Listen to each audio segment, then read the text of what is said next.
The idea of global citizenship isn't new thinkers throughout history, from ancient philosophers to enlightened intellectuals have envisioned a world where people transcend national boundaries. They saw themselves as citizens of the world, bound by shared humanity and universal values. These early global citizenship were often intellectuals, travelers, and those who engaged with different cultures.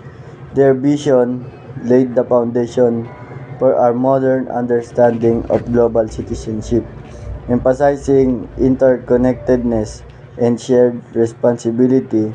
Understanding this history help us appreciate the long-standing aspiration for a world where we see ourselves as part of a larger global community. The concept of global citizenship has evolved initially. It was about intellectual exchange and cosmopolitanism, but in the 20th century, we saw a shift towards activism. Global citizenship became those who actively work to address global challenge, human rights, environmental protection, and social justice. This shift reflected a growing awareness that simplifying understanding the world was enough. We needed to take action. This activity's spirit is crucial today as we face complex issues that demand our collective effort and commitment. Travel is often seen as a path to a global citizenship, but it's not always that simple. Mass tourism can sometimes shield us from authentic cultural experiences and even harm the environment and local communities. True global citizenship, true travel requires a conscious effort to engage with different cultures respectfully, to learn from local people, and to minimize our negative impact. Responsible travel, exchange program, and volunteer opportunities can be powerful tools for fostering global.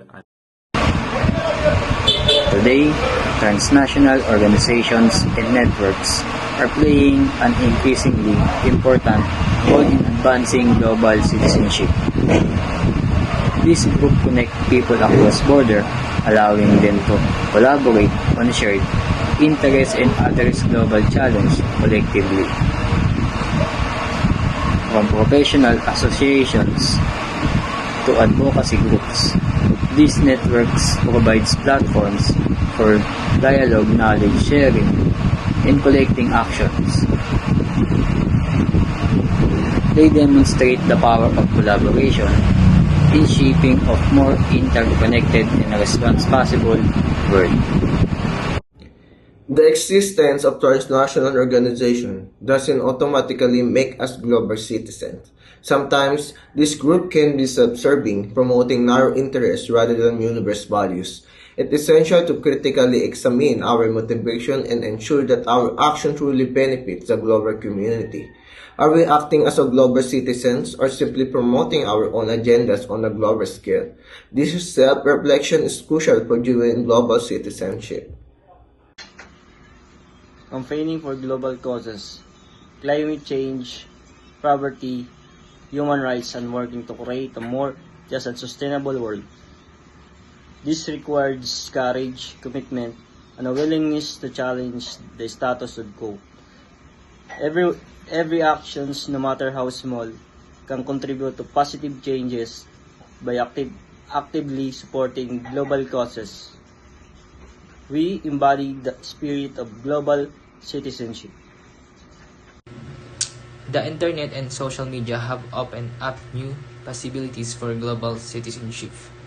We can connect with people from all over the world, share information, and mobilize for social and political change.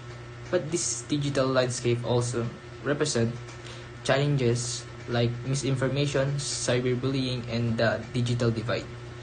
We must use these tools responsibly and work to ensure that everyone has access to the benefits of the digital age. Education is essential for cultivating global citizenship. It's just not just about learning facts.